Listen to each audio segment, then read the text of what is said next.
Okay, so Boruto's new time skip just changed everything, and it's starting to make sense exactly what happened and how Boruto in particular got that scar over his eye, where the Jagan or whatever technique it is that his eye has at that time that we've seen in the beginning of Boruto. Now it's starting to come together what really went down and led to that fateful moment. But yeah, this chapter right here, flat out, I don't care what anyone says, this was a game changer for Boruto. This, in my opinion, is one of the best chapters, probably even within the last couple years. Pretty much damn near ever since the end and the death of Isshiki Otsutsuki. This chapter right here, I feel trumps all of them, and I love the fact that it didn't require any action. I'd say this all the time, like, I enjoy action, but only if it's meaningful. I much so more prefer things like this, just straight up story, plot twists, revelations, foreshadowings, all sorts of stuff like that. And this chapter, Boruto 75, provided everything that I possibly could ask for right now, and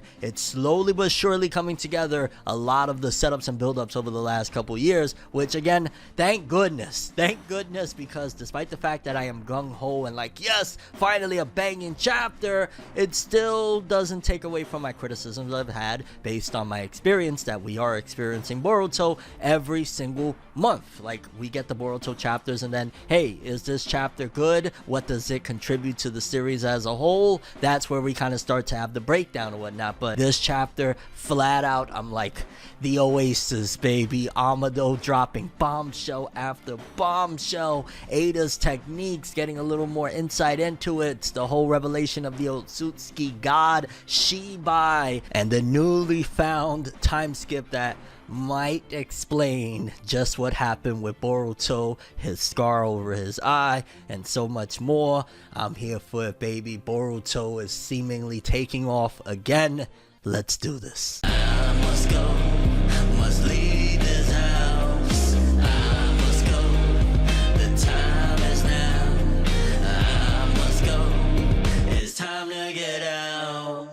Okay, so despite the fact that the first 2 to 3 pages of the chapter was mainly giving us, once again, recap and insight into Damon and Ada's abilities, I felt like it was pretty necessary, considering it's like, okay, let's get a full detailed picture, because the rest of the chapter is going to be referencing these abilities again, and they've never really truly been explicitly stated. There's been back and forth on, well, maybe hypothesizing, but basically we had a full breakdown this time, and hopefully it's the last time of, okay, these are their abilities. Ada is able to put her mind in the past and present and see moments, and basically life is like one big video from the time she was born up until now, as well as, of course, if you're not Otsutsuki or family related, you fall madly in love with her. While Damon has this reflecting ability that essentially, hey, if you look at him with like some killing intent, it'll reflect whatever back at you. But it felt like this chapter, and maybe it's just me, kind of even expanded further and really gave us an idea of, okay, Damon, there's a way to beat him. I'm gonna flat out say it right now. As I was reading this, I was like, oh, okay, I'm starting to understand it. In particular, when Kawaki was there on the couch having that conversation and ultimately looks at him with that killing intent and it slapped back to him. Well, when you attack him, probably you gotta have a different type of intent. Like, even though you want to hurt him, you gotta attack him like, I'm putting the kid to bed, so to speak, where that way you're gonna be like, oh, okay, it's not killing intent, it's just, this little pipsqueak gotta get out of my way. So maybe that's a possibility. Other than that, of course, reflecting attacks from somebody else, because if he's only able to reflect killing intent from a person, then essentially it's not the technique that he's reflecting, it's whatever intent that person had. So if it's not that he's reflecting the intent of somebody, like, let's just say somebody throws an attack at somebody else and then they bounce it at Damon, and Damon is not physically like aware of like, oh, that's killing intent coming at me, something along the lines of that. Also possibly, which I don't even want to say this one because of YouTube be bugging, but basically if it was a way of making Damon do it to himself, so to speak, you know what I'm saying? But Naruto finally pops the question, and not the question he asked Hinata, because that's where it sounded like I was going like, hey, Amado, will you stop your bullshit? No. He asks Amado, hey, how did you put these techniques, how did you create these techniques within Ada and Damon? And that's where the story begins, and this chapter dives into so much lore. He's like, basically, I didn't create anything. I'm just a mere mortal, so to speak. These techniques were from the creator himself, the god of Otsutsuki, Shibai Otsutsuki. Don't worry, he's no longer with us. Only the remains of him, and that's how they harvested his DNA. Like a lot of backstory. Admittedly, I'm not gonna lie, like despite as gung-ho and crazy as I am about this chapter, it does leave me to question, like, okay, did Isshiki slash Jigen not know about Shibai Otsutsuki? Because, you know, it's the first time we're hearing about this. So it did leave me wondering a couple times, like, damn, so we never heard about this Shibai guy until now? Is this potentially another freaking lie of his? Maybe, like, it's really not, although it explains so many different things. Because, and we'll get to this at a given point, I don't necessarily trust that Ada is riding with telling the truth to Shikamaru and them. I don't trust that she is not an obedient, I don't want to say servant, but obedient to Amado enough that she wouldn't just lie. And we'll get to that in a little bit, but I had to throw that in there, that we can't be so quick to be convinced that Ada is on the up and up with everything. For all we know, she's in cahoots with Amado to another level of, I'll give you that Kawaki guy, just play along with what I need to do. But again, we'll talk about that in a second. And pretty much this Shibai guy, honestly, now that I think of it, it really starts to make me think about Orochimaru. Again, we'll talk about that here in a second. But pretty much he assumes that Shibai, this god, wasn't killed by anybody. What pretty much happened with him was that he ate so many of the chakra fruits, you know, the fruit that absorbs everything, the tree of might fruit, so to speak, from a planet and whatnot, over such a long period of time, and using the whole karmic reincarnation technique that pretty much he evolved out of his body, so to speak. His body left, but his whatever, you know, you are as a person, his consciousness, I guess you would say, has went somewhere else, has evolved to a higher place, so to speak. And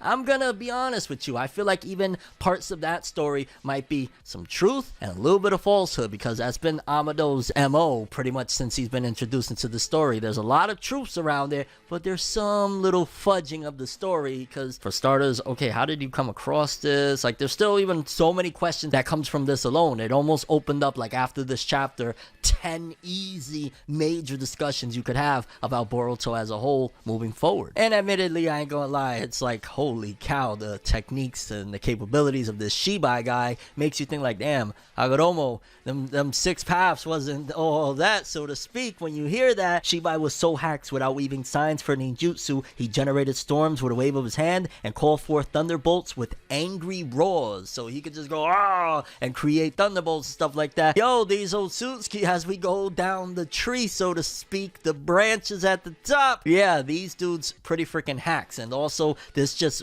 completely changed up everything about Naruto and Boruto as we know it. Of dog, I wonder if we're gonna start seeing more Shinjutsu, so to speak. I wonder if that's going to be the new thing, basically evolving from just regular ninjutsu, taijutsu, and genjutsu. This right here, because it's basically heading in a direction where a lot of people have been calling it out with Boruto, but it's heading in a Dragon Ball Z direction. I guess it also explains away what a lot of fans have been saying, like, oh man, we don't got no more hand signs and stuff like that. Well, it's because we've reached pretty much, you could argue, the epitome of what jutsu is supposed to be, that yeah, they're not necessary anymore. Even stuff that we've been seeing for a couple years now in the Boruto manga, more than a couple years, with karma and stuff like that. That's why there's no hand signs and nothing like that. This is jutsu beyond that. This is pretty much like the father of those jutsu, even higher than the Sage of Six Paths himself. And also explains even further, like, this is, now that I think about it, one hell of a great, you could argue, plot device or whatnot that explains away so many different things. Like, okay, you was arguing, well, there was people arguing, shall I say, how is Code with his claw marks like this strong? How are all these robots in general? Well, when you find out that, oh, they're basically just replicas of pieces of DNA from this guy, you know, this god, so to speak, Shibai,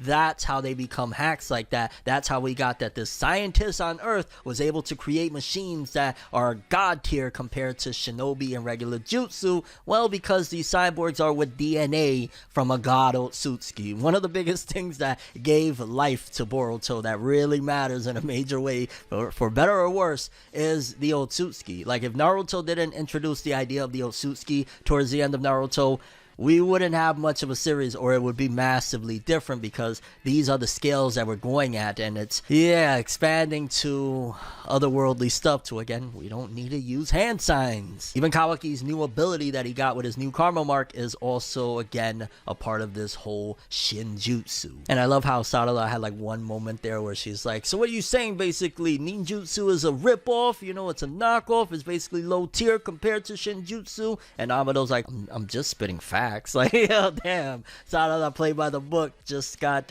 yeah, put in her place, I guess you would say. And there's where it leads into Amado yet again revealing more, so to speak, where he says that basically Otsutsuki power is hope, and hope for my daughter to return, my daughter to be revived, so to speak, because that is one of the things about Amado's goal all along. Of course, we've heard him mention in the past that his daughter passed 12 years ago, which again really makes me wonder if there's any link at all, because Boruto even pointed it out at one given point, like, wait, your daughter passed 12 years ago, right around the time I was born, which also confirms, damn, Boruto and them are still 12 years old. I thought we've had a year or two pass, but he said around the time, so it's either that Boruto's like barely 13 or he's still 12. Either way, geez, how old are they going to be in the time skip? I feel like it's not going to be as big of a jump as we thought. Like, I don't know. And perfectly transitioning out of that scene, we see Delta after Amado mentions about his daughter again, and she's come to simp closer to Ada. He's like, I couldn't simp that good all the way over there, I gotta see her closer. And we see that Sumire has some crazy power, because Sumire shows up and immediately uses the command words, go to sleep, to put Delta down. I feel like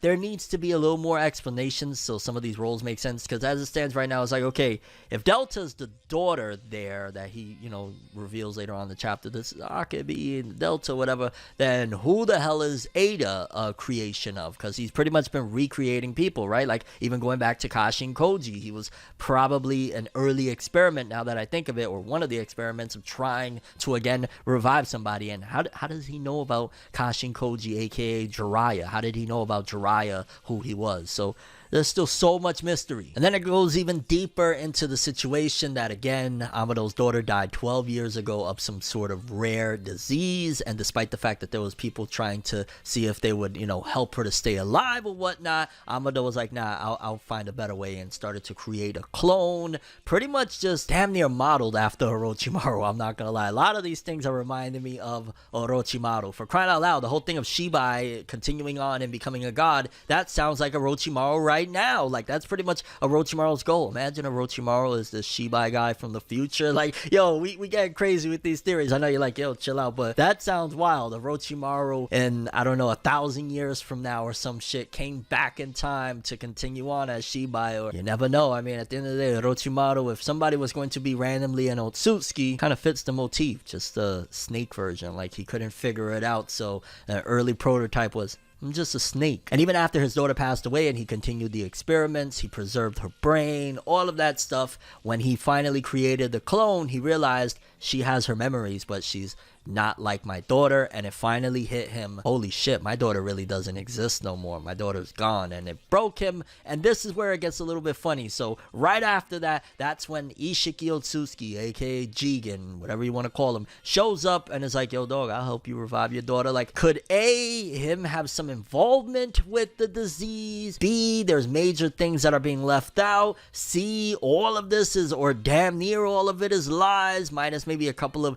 key points or something like that, because what the hell? Mighty coincidence that right at the nick of time, that's when Isshiki showed up and is like, yo dog, I'll help you, the Otsutsuki. Like, maybe there's parts of the story where Isshiki actually, there's lies on his name, and it wasn't that Isshiki showed up with Kage, or it wasn't that way that Isshiki got into Jigen's body. Maybe something there had to do with Amado. Like, there's just so much. Like, this guy is starting to look like a god scientist. This is Vegapunk and Boruto. And to explain away the nonsense of, wait, so you wanted to bring back your daughter to a world that would be extinct? Apparently Amado didn't realize the ambitions of what Jigen or Isshiki was trying to do in terms of the chakra fruit absorbing the world's energy and everybody dying, because yeah, why would you help this dude in his scientific experiments if you know, yeah, I'll have my daughter back and I'll see her die right in front of me? Although I did note that once again, you know, Amado continues on, haven't given up on my daughter coming back, just letting y'all know, like, you know what I'm saying, this is probably all that I'm trying to do here. And although Jigen never specified how he was planning on bringing Amado's daughter back to life. Upon his research, that's when he discovered the karmic resurrection, and basically he's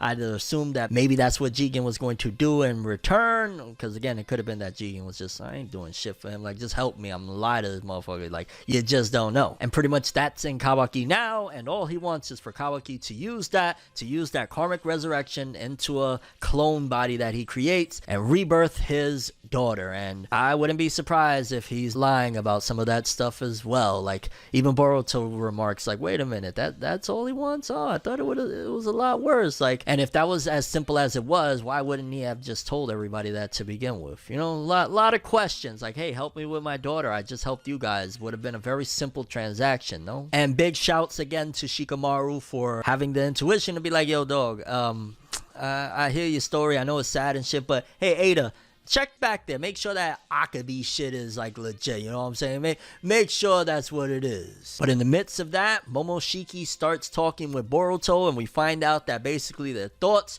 are crossed together, because when that last thing happened, basically Momoshiki's DNA merged with like burnt skin from Boruto being attacked or whatnot, and now they have two-way communication. It's no longer just Momoshiki popping up once in a while, he is hearing his thoughts, and Boruto seemingly towards the end of the chapter can hear and see stuff from Momoshiki's mind, which right here introduces the idea that maybe some fans didn't want, in terms of like Boruto and Momoshiki having a connection like Naruto and Kurama. But again, I always got to go back to the base of that Boruto started off essentially that it wasn't going to be a sequel, it was going to be a reboot story, and then as they started working on it, it turned into the sequel spin-off series. So a lot of the foundation again is screaming reboot, but with a sequel twist. So it's redoing again stuff that even that last bit of what Boruto saw is clearly inspired reboot of the Sasuke retrieval. But upon talking to Boruto, for starters, Momoshiki, one of the first things he says is,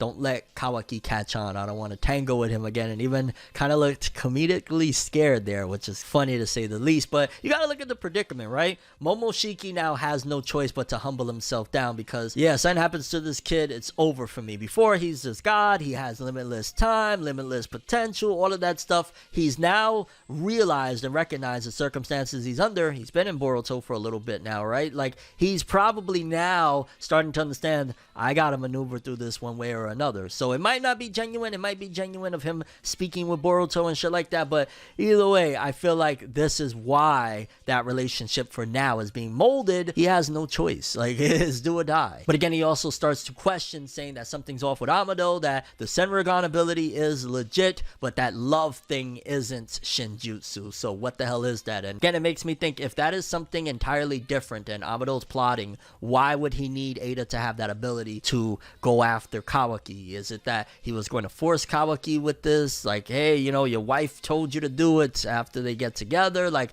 where is the angle with this whole thing? And eventually Ada responds to Shikamaru saying, no, I checked, it was just a quick peek, but he's not lying about that. And I gotta ask again, who said Ada is trustworthy? Who said that she didn't look back in time and there was a scene that she saw specifically of Amado saying, hey Ada, I know you're watching me, do me a favor and cover for me, because he's on some Eren Yeager type of shit where he could basically talk to the past or something, you know what I mean? Who's to say? Right there, that could have manipulated that scene, or just in general, she's already working under commands from Amado. He's the god here in terms of where their lives are at right now, these cyborgs. He could have, you know, fixed a thing or two. And Boruto blanks off and starts seeing a vision of the future of Team 7 and Team 10 going after Kawaki right by the Hokage monument. And that right there, I'm not gonna lie, wow, oh wow, basically it's clear as day that is probably going to be the final stage before we reach the time skip. So this is a time skip future that we see before the time skip, which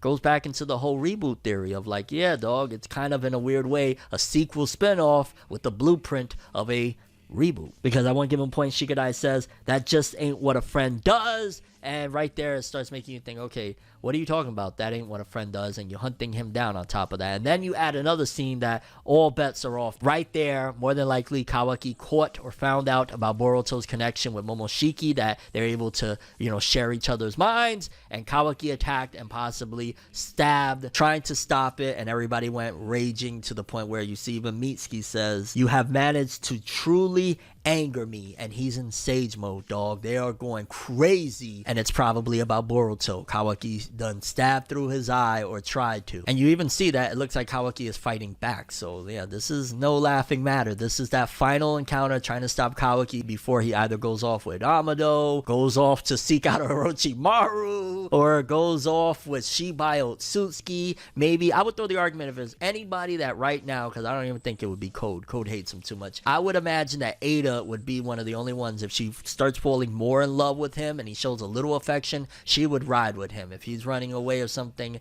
he would go and she would follow, because the chapter ends off with Ada observing Boruto. I wonder if she was able to see what Boruto saw there. Interesting stuff. But overall, wow, best Boruto chapter in probably almost 2 years since the end of Isshiki Otsutsuki. Let me know what you guys think about this whole thing. How do you feel about that time skip? Do you think that it was indeed Kawaki that gives Boruto the scar? And your overall thoughts and expectations for Boruto chapter 76 and beyond. This is the Boruto I like to read. I'm ForneverWorld, and as always, people, have an awesome day. Subscribe and hit that bell to get more. Yeah. You're looking at me, such an odd unique, yet I'm so unique, and you're looking at me. If the wolves could talk, they would probably read Bleak, and I'd probably say, bitch, get the fuck off me.